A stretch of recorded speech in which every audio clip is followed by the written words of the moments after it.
രാജ്യത്തെ തിരഞ്ഞെടുപ്പിൽ പരസ്യമായി ചട്ടലംഘനം നടത്തിയ BJP നേതാക്കന്മാരെ സംരക്ഷിക്കുന്ന നിലപാടാണ് തിരഞ്ഞെടുപ്പ് കമ്മീഷൻ എടുത്തിട്ടുള്ളത്.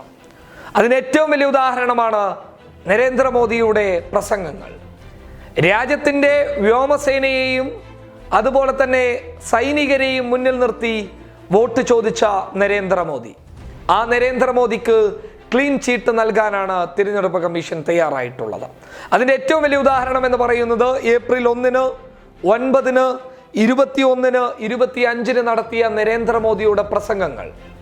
ഈ പ്രസംഗങ്ങൾ എടുത്തു നോക്കിയാൽ തന്നെ വ്യക്തമാകുന്ന ഒരു ചിത്രം എന്ന് പറയുന്നത്, ഇത്രത്തോളം വലിയ ചട്ടലംഘനം നരേന്ദ്രമോദി നടത്തിയിട്ട് പോലും തിരഞ്ഞെടുപ്പ് കമ്മീഷൻ എന്തുകൊണ്ടാണ് മോദിക്കും കൂട്ടർക്കും ക്ലീൻ ചീട്ട് നൽകിയത്? ചില നേതാക്കന്മാർക്കെതിരെ നടപടിയെടുക്കാനുള്ള കാരണം സുപ്രീം കോടതിയുടെ ഇടപെടലുകൾ മാത്രമാണ്, അല്ലാതെ മറ്റൊന്നുമല്ല. അങ്ങനെ നരേന്ദ്രമോദിക്കും അമിത്ഷയ്ക്കും ക്ലീൻ ചീട്ട് നൽകിയതിൽ പ്രതിഷേധിച്ച് അശോക് ലവാസ എന്ന തിരഞ്ഞെടുപ്പ് കമ്മീഷൻ അംഗം യോഗങ്ങളിൽ നിന്ന് വിട്ടുനിൽക്കുന്നു. ഇത് വലിയ വിവാദമാകുന്നു. ഇത് വിവാദമായതിനെ തുടർന്ന് വലിയ രീതിയിലുള്ള ചർച്ചകൾ കടന്നു വരുന്നു. മാധ്യമങ്ങൾ ഈ വിഷയത്തിൽ ഇടപെടൽ നടത്തുന്നു. ഒടുവിൽ സുപ്രീം കോടതി അടക്കം വിഷയം ചർച്ച ചെയ്യപ്പെടുന്ന ഒരവസ്ഥയിലേക്ക് കാര്യങ്ങൾ എത്തപ്പെടുന്നു. അങ്ങനെ അശോക് ലവാസ എന്തുകൊണ്ടാണ് തിരഞ്ഞെടുപ്പ് കമ്മീഷന്റെ യോഗങ്ങളിൽ നിന്നും വിട്ടുനിന്നത്? അതിന്റെ യാഥാർത്ഥ്യം എന്താണ്? കാരണം എന്താണ്? അതുമായി ബന്ധപ്പെട്ട് വിയോജനക്കുറിപ്പ് അശോക് ലവാസ തിരഞ്ഞെടുപ്പ് കമ്മീഷന് സമർപ്പിച്ചിരുന്നു. എന്തുകൊണ്ടാണ് താൻ വിട്ടുനിന്നത് എന്നുള്ളതിന് വ്യക്തമായിട്ടുള്ള തെളിവുകളെ അടിസ്ഥാനപ്പെടുത്തിയിട്ടുള്ള കാര്യങ്ങൾ.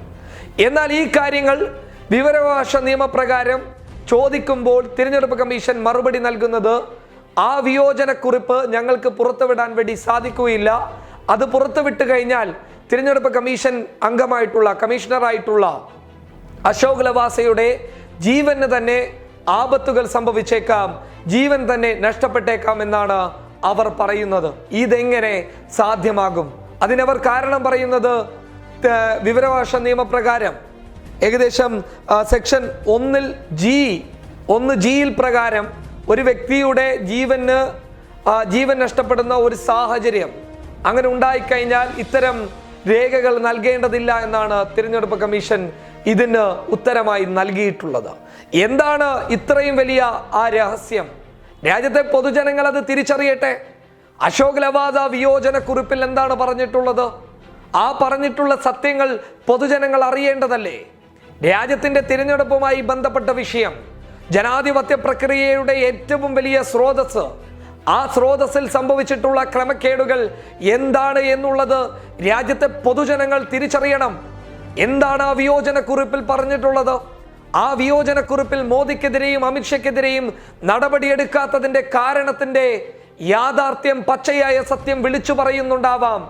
ആ വിളിച്ചു പറയുന്ന സത്യം പൊതുജനങ്ങളിലേക്ക് എത്തിക്കഴിഞ്ഞാൽ തിരഞ്ഞെടുപ്പ് കമ്മീഷന്റെ ഇരട്ടത്താപ്പുകൾ പുറത്തു വരുമെന്നുള്ള ഒരു ഭയം മാത്രമാണ് അശോക് ലവാസയുടെ വിയോജനക്കുറിപ്പ് നൽകാതിരിക്കാനുള്ള ഏക കാരണം. അല്ല എന്ന് പറയാൻ ആർക്കും സാധ്യമല്ല.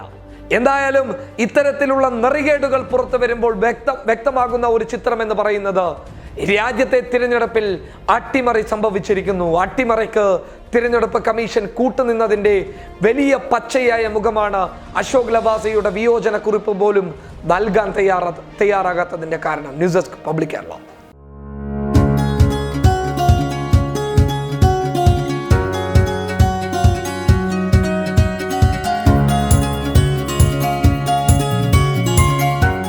ഇനി സേവനങ്ങൾ വിരൽത്തുമ്പിൽ. ബിസ്മി home nursing service, Anangoor, Kasaragod.